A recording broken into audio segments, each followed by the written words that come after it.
नमस्कार, स्वागत है आपका इंडिया एनालिसिस देख रहे हैं आप। मैं हूं आपके साथ प्रशिता शर्मा। बस्तर की पुकार और तकरार। छत्तीसगढ़ में नक्सलवाद के खात्मे को लेकर सरकार लगातार काम करती हुई नजर आ रही है। बीते दिनों केंद्रीय गृह मंत्री अमित शाह छत्तीसगढ़ के दौरे के दौरान नक्सलवाद के खात्मे को लेकर डेडलाइन भी तय कर दी है। इसके बाद नक्सलवाद के खात्मे को लेकर लगातार सरकार कदम आगे बढ़ा रही है। अब बस्तर के लोग दिल्ली तक पहुंचकर अपनी आवाज बुलंद करते नजर आ रहे हैं और उनके साथ गृह मंत्री विजय शर्मा भी है। लेकिन इसी को लेकर विपक्ष तमाम तरह के सवाल उठा रहा है और इस पर सियासत भी छत्तीसगढ़ में खूब देखने को मिल रही है। चर्चा आज इसी पर करेंगे, लेकिन उससे पहले आप देखिए खास रिपोर्ट। छत्तीसगढ़ में नक्सलवाद के खात्मे को लेकर विष्णुदेव साय सरकार तेजी से आगे बढ़ रही है। साथ ही अब बस्तर के लोगों ने भी लाल आतंक के खिलाफ मोर्चा खोल दिया है। बस्तर के नक्सलवाद पीड़ित परिवार अपनी वेदना सुनाने दिल्ली पहुंच गए। केंजुआ नक्सली मनपा माटा यानी कि सुनो नक्सली हमारी बात के जरिए बस्तर में नक्सलवाद का दंश झेल चुके लोग दिल्ली में अपनी बात केंद्र सरकार और जनता के बीच रखने जा रहे हैं। बस्तर में नक्सलियों की आईईडी और गोलियों की चपेट में आए लोग और गृह मंत्री विजय शर्मा भी दिल्ली गए हुए हैं। सांसद बृजमोहन अग्रवाल ने अभियान पर कहा कि नक्सलवाद के कारण कई लोग अपाहिज हो चुके हैं। इसकी जानकारी देश दुनिया को नहीं होती। नक्सलवाद का दंश विकास को कैसे रोक रहा है, इससे जनता को पता चलेगा। राष्ट्रपति और केंद्रीय गृह मंत्री से भी यह मिलेंगे। नक्सलवाद के कारण कितने लोग अपाहिज हुए हैं, कितने लोगों के परिवारों में मृत्यु हुई है, इसकी जानकारी अभी तक देश के लोगों को नहीं होती थी। पहली बार नक्सल पीड़ित लोग दिल्ली गए हैं और जंतर मंतर पर वो प्रदर्शन कर रहे हैं। निश्चित रूप से नक्सलवाद का दंश किस प्रकार से पूरे छत्तीसगढ़ के विकास को रोका हुआ है, पूरे देश के विकास को रोका हुआ है, ये पूरे देश को मालूम पड़ेगा। ये प्रभावित लोग राष्ट्रपति जी से भी मिलेंगे, प्रधान और गृह मंत्री जी से भी मिलेंगे और इससे नक्सलवाद की समाप्ति में सहायता मिलेगी। वहीं इस अभियान को लेकर कांग्रेस ने सरकार को निशाने पर लिया है। कांग्रेस के प्रदेश अध्यक्ष दीपक बैज ने कहा कि नक्सल प्रभावित क्षेत्र के 10 लोगों को दिल्ली ले जाकर सरकार क्या साबित करना चाहती है। दिल्ली ले जाने से अच्छा होता कि सरकार बस्तर जाकर वहां के प्रभावित लोगों से चर्चा करती। चंद लोगों को दिल्ली ले जाने से नक्सलवाद खत्म नहीं होगा। बैज ने आरोप लगाया कि बीजेपी नक्सलवाद के नाम पर राजनीति कर रही है। नक्सलवाद के सफाई के नाम पर जल, जंगल, जमीन, खनिज संपदा को बीजेपी हड़पना चाहती है। आखिर ये सरकार की सोच क्या है? वहाँ के प्रभावित लोगों से आप चर्चा करिए ना, बस्तर में जाकर वहाँ के प्रमुखों से मिलिए, वहाँ जनप्रतिनिधियों से मिलिए, एमएलए मिलिए, एक्स एमएलए मिलिए, उनसे सुझाव लीजिए। अब दिल्ली में ले जाके वहाँ नक्सलवाद समाप्त करेंगे। और डेडलाइन आप तो रोज दे रहे हैं, 2014 से देख रहे हैं, 16, 18, 20, 22, 24, अब 26 हो गया, 28 को भी देखेंगे। मतलब भारतीय जनता पार्टी का मनसा साफ नहीं है। सिर्फ नक्सलवाद के नाम से राजनीति कर रही है ये, और सिर्फ नक्सलवाद के नाम से, सफाया के नाम से हमारे बस्तर के जल, जंगल, जमीन और खनिज संसाधनों को हड़पना चाहती है भारतीय जनता पार्टी से। नक्सलवाद छत्तीसगढ़ के लिए किसी दंश से कम नहीं है। बस्तर की खूबसूरत वादियां नक्सलवाद की वजह से आम जनता की पहुंच से काफी दूर है। न पर्यटन का रास्ता खुल रहा है और न ही बस्तर की जनता को विकास की राह मिल रही है। ऐसे में सरकार अब बस्तर की आवाज देश दुनिया तक पहुंचाने की कोशिश कर रही है। नक्सलवाद के खात्मे को लेकर डेडलाइन भी तय कर दी गई है। अब देखना होगा कि बस्तर में नक्सलवाद का दंश झेल रहे लोगों को नक्सलवाद से मुक्ति कब तक मिल पाती है। कैमरामैन गणेश निषाद के साथ रायपुर से अद्वैत नाइक की रिपोर्ट।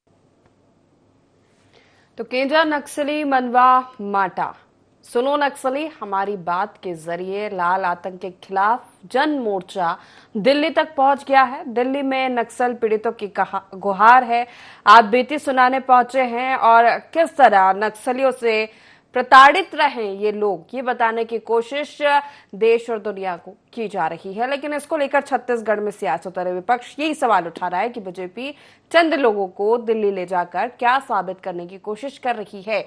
अगर परेशानियां ही समझनी है तो आप जाइए बस्तर में, वहां के लोगों से मिलिए, वो परेशानियां बताएंगे। चर्चा करेंगे, खास पैनल हमारे साथ जुड़ रहा है। परिचय करा देते हैं, कांग्रेस से सुरेंद्र वर्मा हमारे साथ जुड़ गए हैं, बीजेपी से अशोक बजाज हमारे साथ जुड़ गए हैं, वरिष्ठ पत्रकार पीसी रथ हमारे साथ जुड़ गए। तीनों का बहुत स्वागत है। अशोक जी, सबसे पहला सवाल आप इसे कि लगातार सत्ता में आने से पहले भी और सत्ता में आने के बाद जो फोकस रहा है सरकार का वो नक्सलवाद के खात्मे को लेकर ही। हाल ही में गृह मंत्री अमित शाह महत्वपूर्ण बैठक नक्सलवाद के खिलाफ तैयारी, रणनीति, तमाम चीजों को उनको लेकर की है और ये फोकस है कि 3 साल में नक्सलवाद का खात्मा करना है छत्तीसगढ़ से। अब कुछ नक्सल पीड़ित प्रभावित लोग दिल्ली पहुंचे हैं, लेकिन विपक्ष इस पर यही आरोप लगा रहा है कि चंद लोगों को दिल्ली भेजकर या उनको ले जाकर क्या साबित करने की कोशिश आप कर रहे हैं। अगर आपको परेशानी समझनी है तो वहां पर जाइए, उन लोगों से मिलिए। मैडम, मैं अभी पार्टी प्रदेश अध्यक्ष जी को सुन रहा था। उन्होंने भारतीय जनता पार्टी के ऊपर आरोप लगाया है कि भारतीय जनता पार्टी बस्तर की वन संपदा को और धन दौलत को हड़पना चाहती है। कभी दीपक बैस जी ने माओवादियों के ऊपर यह आरोप नहीं लगाया, जो वहां जनता के जान के दुश्मन बने हैं, आम लोगों का जीना हराम कर दिया है, जन अदालत बुलाते हैं और वहां फांसी पे लटकाते हैं। उनके खिलाफ तो कभी कांग्रेस ने नहीं बोला।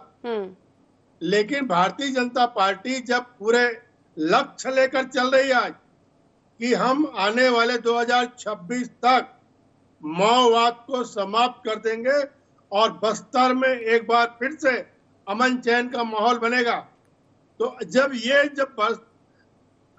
बातें भारतीय जनता पार्टी की तरफ हो रही हैं, तो कांग्रेस को दर्द नहीं होना चाहिए, कांग्रेस को इसका समर्थन करना चाहिए। और ये बात आप समझ लीजिए कि भारतीय जनता पार्टी की सरकार, भारतीय जनता पार्टी के नेता नक्सलवाद के खात्मे के लिए कितने गंभीर हैं।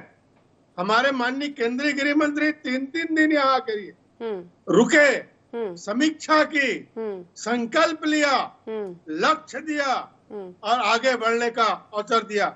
आज देख लीजिए, नक्सलवाद समाप्ति की तरफ है। ठीक है। और कांग्रेस के राज में नक्सलवाद पनप रहा था, बढ़ रहा था, कहीं न कहीं से उनको संरक्षण मिल रहा था। लेकिन हमारी पार्टी ने नक्सलवाद के खात्मे के लिए कमर कसी है और हमारा लक्ष्य है और हमारी प्राथमिकता है कि बस्तर में अमन चैन स्थापित हो और बस्तर के लोगों को भी देश की मुख्य धारा से जुड़ने का अधिकार है। इस लक्ष्य को लेकर हम चल रहे हैं। सुरेंद्र जी, क्या कहेंगे आप? देखिए, जल जंगल जमीन हड़पने की बात कर रहे हैं, वन संपदा की बात कर रहे हैं, तो वो तो फिलहाल देखें तो नक्सलियों के कब्जे में। अगर उसको मुक्त करा लिया जाएगा, सरकार उस पर काम करेगी, वहां के लोगों के काम में आएगा, तो फिर क्या परेशानी है विपक्ष को? लगातार सरकार नक्सलवाद के खात्मे को लेकर नई रणनीतियां लेकर आ रही है, चला रही है। नक्सलवाद के खात्मे का लक्ष्य रखा है, 3 साल में नक्सलवाद को खत्म करना है छत्तीसगढ़ से। रसिका जी, कौन सी रणनीति में काम करती है? इस सरकार को इस्तीफा स्पष्ट करना चाहिए, अपना स्टैंड क्लियर करना चाहिए। क्या नीति है नक्सल मोर्चे पे, पुनर्वास को लेके, समर्पण को लेके? और जिस प्रकार से देखिए, भारतीय जनता पार्टी के सरकार की हैसियत यही है कि छत्तीसगढ़ में नक्सलवाद को खाद पानी दे के बढ़ाने का काम जो है ना, वो भाजपा की सरकारों में हुआ। सुदूर दक्षिण बस्तर के 2 ब्लॉक से लेके 14 जिले तक जो है भारतीय जनता पार्टी की सरकारों में नक्सलवाद पनपा। और आज जो 9 महीने की बीते जो सरकार है भारतीय जनता पार्टी के पास, न नक्सलवाद को निपटने के लिए कोई ठोस नीति है, न इनकी नियत।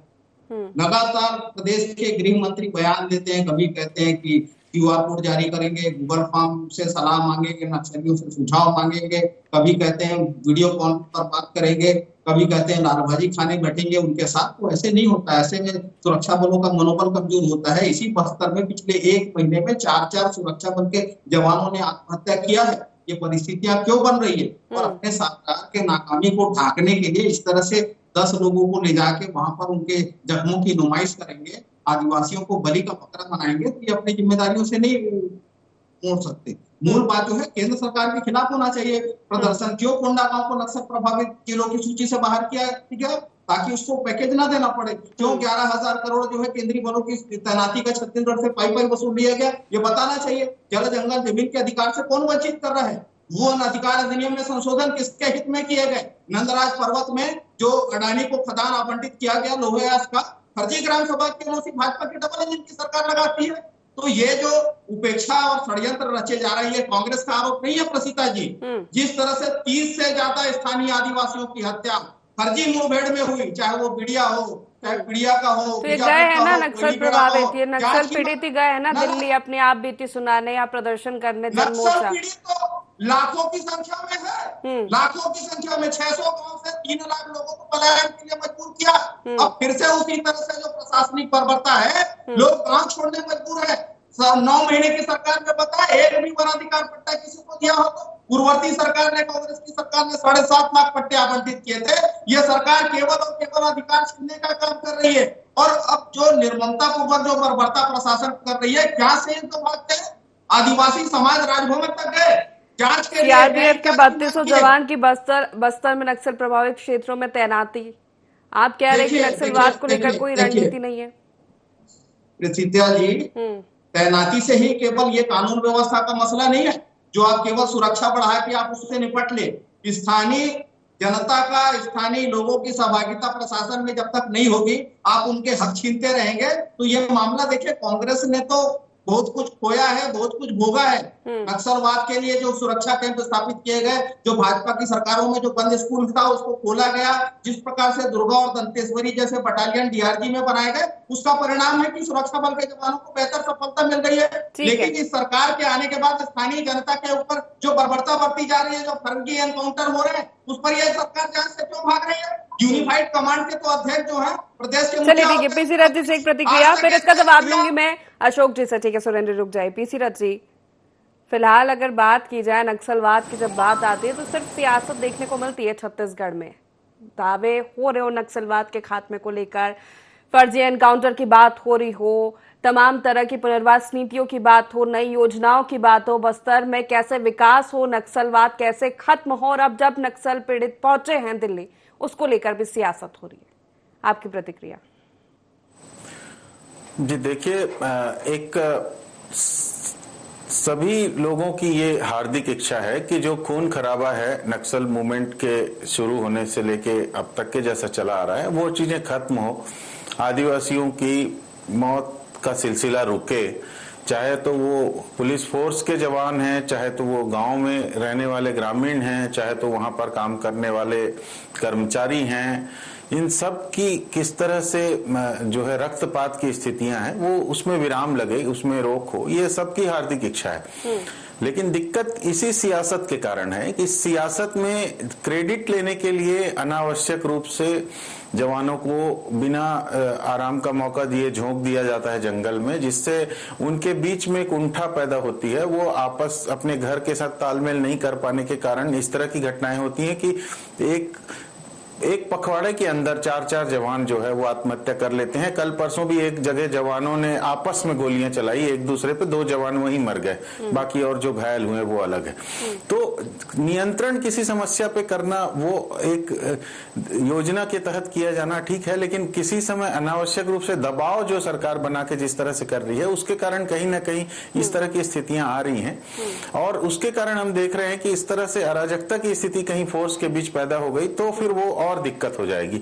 एक समस्या से तो अपन जो टारगेट रखा है केंद्रीय गृह मंत्री अमित शाह समीक्षा की 3 साल में नक्सलवाद को खत्म करना है, तो क्या लगता है इससे आपको जो प्रेशर बिल्डअप हो रहा है फोर्स पर, सुरक्षा जवानों पर? 31 मार्च 2025 का उन्होंने लक्ष्य रखा है, और जब पिछले दिनों मीडिया से बातचीत करते हुए मीडिया के लोगों ने उनसे सवाल किए कि जो हथियार नक्सलियों ने लूटे हैं उसमें कितने प्रतिशत अब तक के बरामद हो पाए हैं, तो उनका कहना था लगभग 20-25% बरामद हुए हैं, पुलिस फोर्सेस का कहना है। तो इसका मतलब 70-80% हथियार अभी भी नक्सलियों के हाथ में है, और जब हथियार उनके हाथ में है तो उसका मतलब यह है कि अभी उनकी लड़ाई जो है वो लंबी चलनी है। किस तरह से उसको सरकार न्यूट्रलाइज करेगी, किस तरह से सरकार वहां पर जनता का विश्वास जीतेगी, जनता के बीच में सरकार अपना इमेज को बेहतर करेगी, जो पिछले फर्जी मुठभेड़ की शिकायतें लगातार रही हैं उसको लेकर के सरकार अपना पक्ष कैसे क्लियर करेगी, और जहां फर्जी मुठभेड़ के नाम पर पुलिस वालों ने, फोर्स के लोगों ने कहीं पर अगर अत्याचार किया है तो उनको पनिशमेंट कैसे दिया जा सकेगा, क्योंकि ऐसा कोई भी उदाहरण बस्तर में अभी तक के देखने को नहीं आया है। हालांकि कई कोर्ट ने, कई कमेटियों ने, न्यायाधीशों ने इस बात को स्पष्ट अपने फैसलों में लिखा है कि वो फर्जी मुठभेड़ हुए, लेकिन उन पे जिन लोगों को जो शामिल आरोपी रहे उन पे कोई कार्रवाई सरकार की तरफ से नहीं की गई।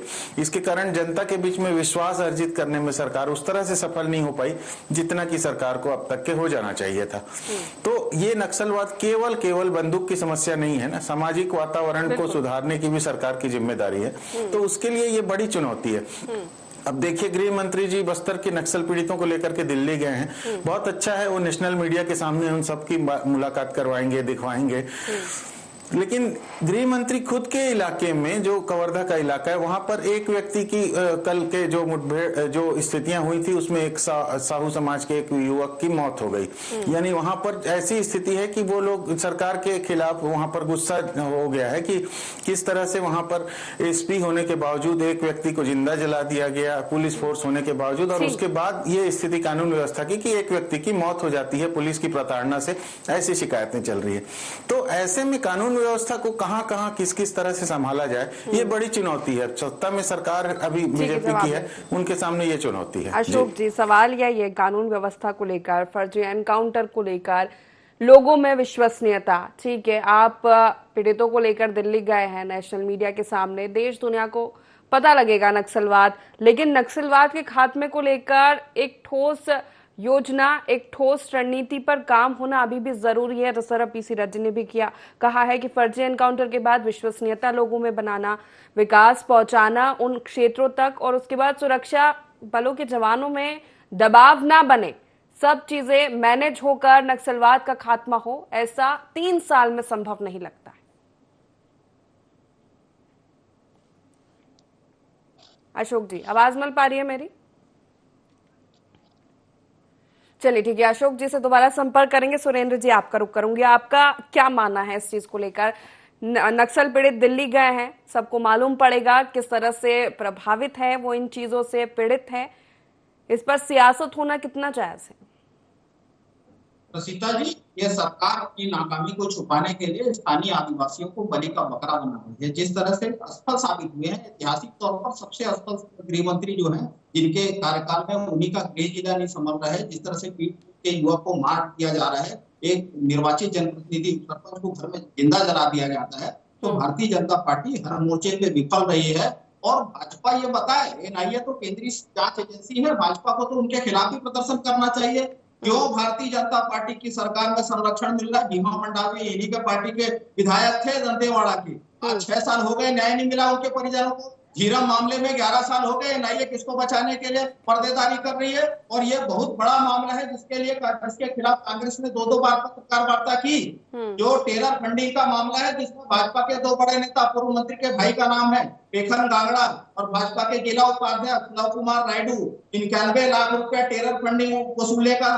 तो ये भारतीय जनता पार्टी के लोग अवसरवादी राजनीति करते हैं। पोडियम लिंगा, जगत पुजारा और तमाम नेता है, धर्मेंद्र चोपड़ा की गिरफ्तारी, जो नक्सलियों के बड़े सप्लायर थे, भाजपा सांसद के गाड़ी से होता है। तो भारतीय जनता पार्टी जब सरकार में आती है, एक तरफ आदिवासियों को, अब तक सत्ता में आने के बाद जो योजना रणनीति चलाई गई है, एनकाउंटर हुए नक्सलियों के, कई सैकड़ों में नक्सलियों ने आत्मसमर्पण किया है, इस आंकड़े को भी तो नहीं नकारा जा सकता ना कि ऐसा कह दिया जाए कि सरकार बिल्कुल ही काम नहीं कर रही नक्सलवाद के खिलाफ। मेरा एक सवाल है, 1 जनवरी 2024 को 6 महीने की बच्ची की मौत हुई, प्रशासन ने उसको क्रॉस फायरिंग बताया। 30 से ज्यादा निर्दोष आदिवासियों की हत्या हुई एनकाउंटर में, बीजापुर में, पीड़िया में, कोयलीबेड़ा में। एक भी परिवार को 1 रुपए का भी मुआवजा ये सरकार दे पाई हो तो बताए। उल्टे जो वनोपज संग्राहक जो थे, जो तेंदुपत्ता संग्राहक है, उनका जो बीमा योजना था शहीद महेंद्र कर्मा के नाम पे, वो तक ये बंद कर दिए। और भारतीय जनता पार्टी की सरकार ये बताए, छत्तीसगढ़ से तो 10-10 सांसद जीत के गए हैं भाजपा के, तभी चाटुकारिता में ये मौन क्यों हो जाते हैं जब 12-12 हजार करोड़ रुपया केंद्रीय बलों की तैनाती का पाइप छत्तीसगढ़ से। अशोक जी हमारे साथ जुड़ गए, अशोक जी आवाज मिल पा रही है, जवाब ले लेते हैं। ठीक है अशोक जी, ठीक है, यही सवाल उठ रहे, फर्जी एनकाउंटर का मुद्दा सबसे बड़ा। अब तक जो पीड़ित रहा है उनको कितना न्याय दिला पाई है आपकी सरकार? आप दिल्ली जाकर लोगों के सामने पीड़ितों की गुहार लगाने की बात कर रहे हैं, लेकिन कानून व्यवस्था आपसे संभल नहीं रही है। तमाम तरीके के सवाल है, सबसे बड़ा सवाल विश्वसनीयता का लोगों में। देखिए, भुक्त भोगियों की व्यथा को कांग्रेस को महसूस करना चाहिए। इन्होंने जिस ढंग से अपने ऊपर इनको क्षति हुई और इस क्षति का लिए ये लोग आज परेशान हैं, दुखी हैं, वो अपनी आप बीती बताने के लिए अगर देश के कर्णधारों के पास गए हैं तो बहुत अच्छी पहल छत्तीसगढ़ सरकार ने की है। मैं विजय शर्मा जी को साधुवाद दूंगा कि वो लेके गए हैं और सबसे मिलवाएं, और उसके बाद जब इनसे जो फीडबैक मिलेगा उसके आधार पर केंद्र को भी और राज्य को भी आगे नक्सली उन्मूलन के लिए कदम बढ़ाएंगे। और जो रूपरेखा तैयार करेंगे, उसमें मदद मिलेगी। कांग्रेस को समर्थन करना चाहिए, कांग्रेस को खुश होना चाहिए कि कांग्रेस पार्टी ने, भारतीय जनता पार्टी की सरकार पूरी गंभीरता के साथ नक्सली उन्मूलन के लिए लगी है और बस्तर के लोगों को मुख्य धारा में लाने में लगी है। और उसी का एक पहल है कि आज उनको दिल्ली कुछ किए हैं और दिल्ली में उनकी चर्चा होगी और उसके बाद आगे की रणनीति बनेगी। यही सवाल है विपक्ष का कि चंद लोगों को ले जाकर आप क्या साबित करना चाहते हैं? चंद लोगों को दिल्ली ले जाकर आप क्या साबित करना चाहते हैं? अब तक जो नक्सल प्रभावित पीड़ित रहे उनको कितना न्याय मिला है? फर्जी एनकाउंटर को लेकर सरकार का क्या रुख है? अभी इनको अब इंतजार करना चाहिए, इसका फायदा क्या मिलेगा बस्तर को, छत्तीसगढ़ को क्या फायदा मिलने वाला है, इसके लिए कांग्रेस के नेताओं को इंतजार करना पड़ेगा। अभी तो गए हैं वो, आने दीजिए, लौट के आएंगे। उसके बाद जैसे माननीय गृह मंत्री जी आए थे तब भी इन्होंने सवाल खड़ा किया था कि भाई इनके आने से क्या फायदा है, तो उसी तरह से अभी इनके जो दिल्ली जाने से क्या फायदा, ये सवाल खड़ा किया जा रहा है। तो आप रुकिए, इंतजार कीजिए, आपको फायदा ही फायदा नजर आएगा। आपको फायदा ना हो वाले, लेकिन छत्तीसगढ़ को जरूर फायदा। सुरेंद्र जी, छोटा जवाब पीसी रथ जी का रुख करूंगी। पारदर्शिता जी, पारदर्शिता जरूरी है विश्वसनीयता के लिए। जनता का भरोसा तो ये खो चुके हैं। देखिए, जिस बस्तर की हम बात कर रहे हैं, केरल राज्य से बड़ा है, लगभग 1 करोड़ की आबादी है, वहाँ आदिवासी जनता रहती है। वहाँ के संसाधन लुटाने के लिए केवल ये फोकस कर रहे हैं, नक्सलियों के खिलाफ जो है स्थानीय आदिवासियों को बलि का बकरा बना रहे हैं। मैं तो ये कहता हूँ, जो टेरर फंडिंग का आरोप है भाजपा नेताओं पर, 91 लाख रुपए वसूली का, एनआईए किसके इशारे पर किसको बचा रही है? तो भारतीय जनता पार्टी के नेताओं के चंद पूंजीपति मित्रों का हित जो है बस्तर के खनिज, बस्तर के संसाधनों में है, और असल मुद्दों से ध्यान भटकाने के लिए इस तरह से ये नुमाइश कर रहे हैं जंतर मंतर में। केवल 10 लोगों को क्यों, जितने पीड़ित परिवार है उनको ले जाके आप देखिए, यही तो इनकी नाकामी है। डबल इंजन का दम भरने वाले लोग जो है 10 लोगों को ले जाके वहां नक्सलियों के खिलाफ जो बोल रहे हैं, निश्चित तौर पर लोकतंत्र में हिंसा के लिए कोई स्थान नहीं है। कठोर कार्रवाई नक्सलवाद के खिलाफ होनी चाहिए, लेकिन ये सरकार इतनी असहाय है, 9 महीने के भीतर कोई ठोस पॉलिसी ये ना बना पाए हैं, ना घोषित कर पाए हैं। मैंने पहले भी कहा कि जो यूनिफाइड कमांड है उसके अध्यक्ष मुख्यमंत्री जी होते हैं। कितने बैठक लिए बताए? जहां केंद्रीय बल जो है तैनात किया जाता है, क्योंकि गृह राज्य सूची का विषय है, राज्य के मुख्यमंत्री कमांडिंग पोजीशन पर होना चाहिए। पता है विष्णुदेव साय ने यूनिफाइड कमांड की कितनी बैठक के लिए? तो ये सरकार अपनी नाकामी को, अपनी अकर्मण्यता को छुपाने के लिए ऐसे नुमाइश करके 10 लोगों को राजनीतिक पर्यटन में लेके जाए। ये कानून व्यवस्था जो पूरी तरह से खत्म हो चुकी है प्रदेश में, उससे ये सरकार ध्यान भटकाने का प्रयास कर रही है। इनके फोकस में यदि जनता का हित होता, आदिवासियों के प्रति इनको संवेदना होती, तो उनको उचित मुआवजा मिलता। जो पीड़ित परिवार है, जिनका ये घर उजाड़े, जिन निर्दोषों को इन्होंने इनके दबाव में मारा गया, तो उनकी जांच से तो भाग रहे हैं। न्यायिक जांच की मांग पीड़ित परिवार कर रहे हैं, ठीक है, समाज कर रहे हैं, राजभवन तक गए, जांच से क्यों भाग रहे हैं? हमारी सरकार ने जस्टिस पट्टायक कमेटी गठित की थी। 1379 फर्जी प्रकरण पाया गया, जो 15 साल इसी तरह अत्याचार इनकी सरकार ने किया था, उनकी रिहाई भी हुई थी। अब ये जांच से क्यों भाग रहे हैं? क्योंकि इनकी कलई खुल जाएगी इनके प्रशासनिक आतंकवाद की, इनके बर्बर सरकार की।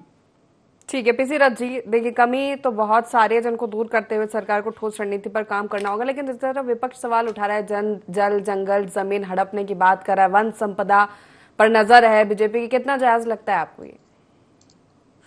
जी देखिए, हसदेव का मामला जो है वो पूरे विश्व में चर्चित हुआ कि किस तरह से वहां पर जैव विविधता को नुकसान पहुंचा करके इस तरह से खनन का काम शुरू किया गया, जबकि जो राजस्थान विद्युत मंडल के नाम से आवंटित उस खदान पे उस तरह से राजस्थान में आवश्यकता भी नहीं है कोयले की, जितना ज्यादा कोयला वहां निकाला जा चुका है और लगातार निकाला जा रहा है। तो वहां पर जो स्थितियां हैं वही स्थिति क्या भविष्य में बस्तर की और दूसरे हिस्सों की करने वाली सरकार?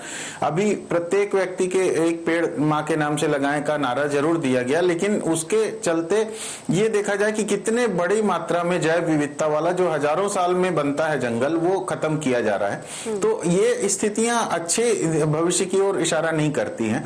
प्रदेश में जो प्राकृतिक संसाधन प्रचुर मात्रा में है, उसके युक्ति संगत दोहन की जरूरत है। जब जितना जरूरत हो, भावी पीढ़ी के लिए भी उन्हें बचा कर रखने की जरूरत है, लेकिन उसका लगातार दोहन, लगातार कॉर्पोरेट के, बड़े कॉर्पोरेट के फायदे के लिए दोहन दोहन किए जाने से भविष्य में हम सबको मौसम परिवर्तन का सामना करना पड़ेगा। तरह तरह से जो परिस्थितियां निर्मित होगी उनसे नुकसान होगा जनता को। तो सरकार को ये चाहिए कि इन सब चीजों में योजना बना करके, दीर्घकालीन योजना बना करके चीजों को लागू करे। और अभी जैसी स्थिति है, जैसा हथियार नक्सलियों के पास है, पुलिस से लूटे गए हथियार, तो वहां पर एकदम तुरंत अपन समय बाउंड एकदम खत्म कर देंगे नक्सलियों को, ऐसा सोचना सिर्फ एक कल्पना हो सकती है, यथार्थ पे उसका असर नहीं है।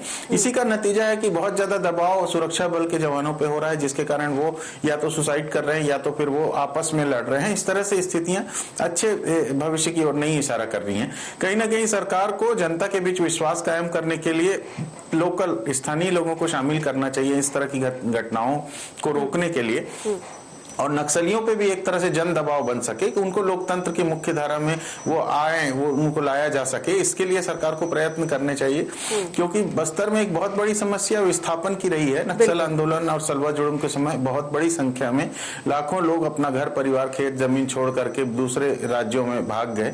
उन लोगों को किस तरह से लाकर बसाया जा सके, वह फॉरेस्ट के जो वन अधिकार के पट्टे हैं उसका सुसंगत तरीके से कैसे वितरण किया जा सके, और जो पहले के दिए गए पट्टे हैं उनको कैंसिल करने की जो शिकायतें आ गई है उनका भी निराकरण कैसे किया जाए। ये बहुत सारी चीजें हैं जो आदिवासी समाज देख रहा है, सर्व आदिवासी समाज और दूसरे संगठन उन चीजों पर निगरानी रख रहे हैं। बहुत सारे मोर्चे जिन पर काम होना बहुत जरूरी है। चुनौती बड़ी है, लेकिन दावा कर रही है सरकार 3 साल में नक्सलवाद के खात्मे का, तो ये देखना होगा कि कितना खरा उतर पाती है। फिलहाल बहुत शुक्रिया आप तीनों मेहमानों का हमारे साथ इस चर्चा में शामिल होने के लिए। तो दिल्ली पहुंचे हैं नक्सल पीड़ित, गुहार लगाने के लिए जन मोर्चा प्रदर्शन वहां पर करेंगे। गृह मंत्री विजय शर्मा भी उनके साथ पहुंचे हैं, ये बताने देश और दुनिया को कि किस तरह से बस्तर नक्सल प्रभावित है। हालांकि तमाम तरह के मोर्चे पर सरकार काम कर रही है नक्सलवाद के खिलाफ, नक्सलवाद के खात्मे के लिए छत्तीसगढ़ में, लेकिन विपक्ष लगातार यही सवाल उठा रहा है। आज भी यही सवाल उठा रहा है कि चंद लोगों को दिल्ली में ले जाकर आप क्या साबित करना चाहते हैं। आपको वाकई में उनकी समस्याएं जाननी है तो आप उनके बीच पहुंचिए। फर्जी एनकाउंटर का मुद्दा और इसी तरह नक्सलवाद के खात्मे को लेकर कि अब तक आप पीड़ितों को कोई न्याय नहीं दिला पाए, तो आगे आप क्या करेंगे। तमाम तरह के सवाल है, अब देखना होगा इस पर सियासत कब तक होती है। फिलहाल एनालिसिस में इतना ही, बने रहिए IND24 के साथ। नमस्कार।